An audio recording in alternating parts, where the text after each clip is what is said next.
episode of Super Action Bros. I'm Kristen. I'm Christopher. And of course, on today's episode, we're going to talk about the passing of what's many consider to be one of the greatest comic book creators of all time. And one of main people pretty much that it has influenced our pop culture.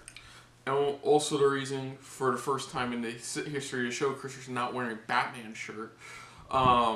We're of course talking about Stan Lee. I brought it up in a Facebook discussion, and Stan Lee, if it wasn't for him, we wouldn't be what we're into. Or what a lot of other people are into, or anything like that, being more expressive. Well, I'll explain a bit more, because pretty much you're right, but I went into the father angle with this, which is that, if it wasn't for Stan Lee, our father probably wouldn't got into as much of drawing, comic books, and other things as he is today. Into sci-fi, into fantasy, into all kinds of nerdy cultures. Yes. But it's thanks to Stan Lee that happened to my dad, and in turn he passed that on to us. Yep. Which, here we are today. 3 years into a reaction video series where I give up on emoji movie trailers. Yeah, and it sucked. I was pretty much in shock.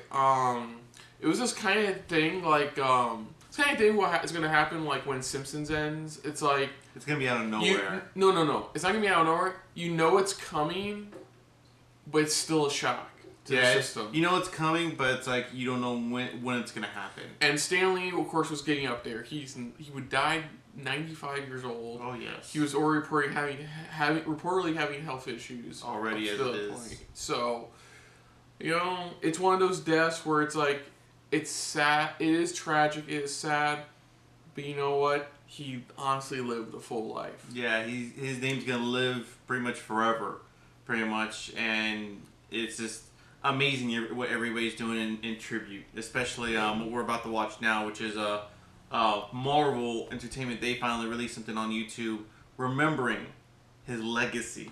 Yeah. And just one last thing for you, sorry, is that they also, the Russos actually confirmed he did film his cameo for Avengers 4 before passing. Yeah, stated as his last and one. Just like all the other ones, it's just going to be some random moment too. Yeah, it is. His cameos will always be remembered, pretty much. My favorite one is, my favorite one's actually pretty current. It's, okay, there's a Spider-Man 2, Spider-Man 3 one, where he talks to Peter in Times Square. Yeah, I think I know what you're talking about. That, and that random one, Guardians of the Galaxy Volume 2, where he's talking to the Watchers. I liked it. That was a nice little meta there. Yeah, it is. But let's just dive on into this and take a look at what Marvel, like I said, this is what Marvel is doing to remember the legacy of Stan Lee. So here we go. And we get waterworks going. We're sorry, but yeah. Who knows? It's just dust in the house. Yeah, very. Dust and shopping. Here we go. I'm Stan Lee. I've been writing stories for the young generation for the past 30 years. Sorry. During this time, I think I've learned a lot about what young people think. More importantly, I think I've learned a lot about what young people are. We're going to try to present a voice that somebody will listen to. The voice is needed. We hope it will be ours.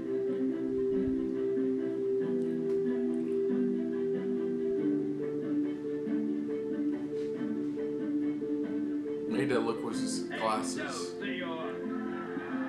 Ladies and gentlemen, the one and only Mr. Stan Lee.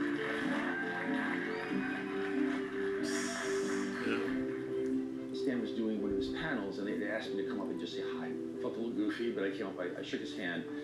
I think the microphone caught it, but I whispered in his ear. I said, hey, they just wanted me to come up here and shake your hand, but while I'm up here, I want to say thank you. You saved my life. Because the life that I have today, there's a direct line to that first comic book to here. Well, Stan's best creation was always Stan. As a creative figure is one thing. Stan, as a personality, was able to somehow tap into his own larger-than-life, self-effacing and self-aggrandizing at the same time personality. As I would describe it, that P.T. Barnum aspect of him, it's just something he infused the group with, and it's something that the people who followed him have been able to kind of keep that energy going. I think Stan Lee is going to be an icon, what he represents, what he was able to accomplish. He built American mythology because stories are really what stay with us. Those characters that he created and what he infused Marvel, the brand, with have always shown through. Even if they have superpower, they have to be believable. What they do has to be what any normal person would do in those situations. And the idea that he championed all kinds of different voices, all kinds of points of view, and the concept of diversity and equality and conversations about, social politics, all these things he had been doing for years, and now it's at the forefront of everything that we talk about. I just think he was just connected in that way, and he was connected to who his true audience was and who he was really writing for. He complemented that with always being hopeful, with his own first-person personality of being Stan. My earliest memories of Stan were reading those soapboxes. You felt like he was talking directly to you and no one else. What I didn't realize was that there was a kid behind me at the candy store reading the same thing, feeling the exact same way. His ideology was very clear. It was very black and white, how to be good, how to treat people equally. And that's a really powerful impact, to lean into the light as much as you can, even if there's darkness all around you. In writing the soapboxes, I used to just talk to the readers, anything that came to my mind, just to make the books not seem like something cold and aloof and something you buy and you throw away. I wanted them to feel buying a Marvel book was like visiting an old friend. Without that, we wouldn't be experiencing the success we have today. People like that, creative geniuses like that, you can't help but walk away learning lessons. They have a way of delivering messages that, just resonate with those of us who have followed his work and followed the characters he's created. He made it feel intimate and that anybody could belong to it. We're really lucky to have him really define us, because it's really given us something to move forward with. There will never be a world without Stan Lee. He's the heart of the Marvel Universe.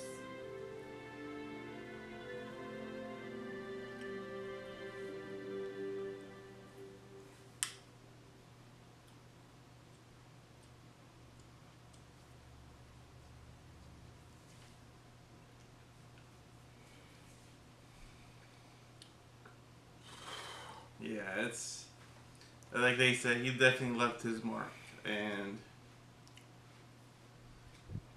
I do want to say something. Fuck. Can you continue talking? I gotta recover. He definitely left a mark, pretty much. He changed the way we read comics back in the day, and he really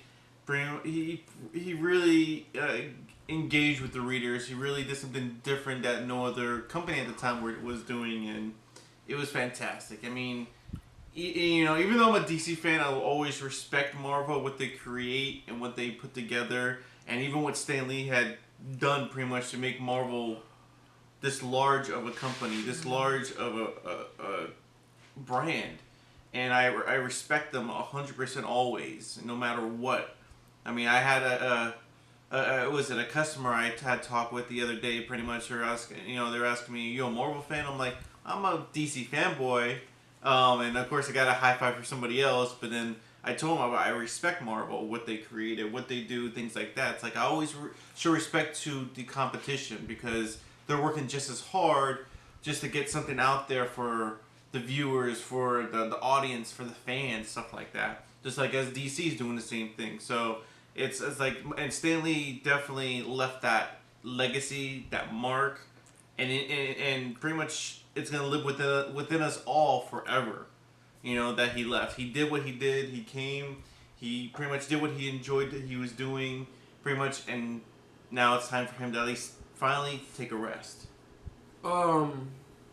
As it is recording, which is like, I could just going on for a while. It's been a pretty rough week, for us emotionally, and Stan Lee was the beginning of that emotional roller coaster of a week, and, You said everything brilliantly. So all I will say is he's now with his wife and he's now with Jack. Ooh, man. And I will be forever grateful. We both will. We all will, pretty much. So, other than that, I'm not going to do my whole spiel because it wouldn't be right. So, let us know in the comments below what you thought about him. Share us around to let other people know what we thought of him.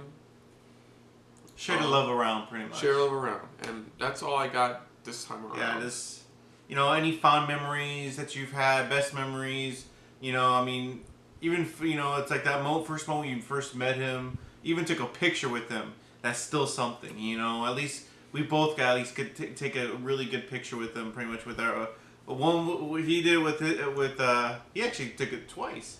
Him with our dad, pretty much, and then me and him together. Well, pretty much, you asked me if I was doing anything. I'm like, no. You're like, would you like to meet Stan Lee again? I'm like, yeah, sure. So, yeah, again, just let us know what you guys have for fondest memories, all that type of stuff. Let us know what you thought of, you know, what we had to say. We'd love to hear you guys' thoughts. But most importantly, we thank you. Thank you for following along, and thank you for following along always with Stan Lee. So until next time, I'm Kristen. I'm Christopher. This has been a very Excelsior-filled episode of SRB. See ya. Later. Hey guys, thanks for watching. If you want to check out our previous reactions, as well as our other shows, click the playlist down below. And if you want to check us out in the social universe, you can check us out on Twitter, as well as Stardust, @SuperReactBros.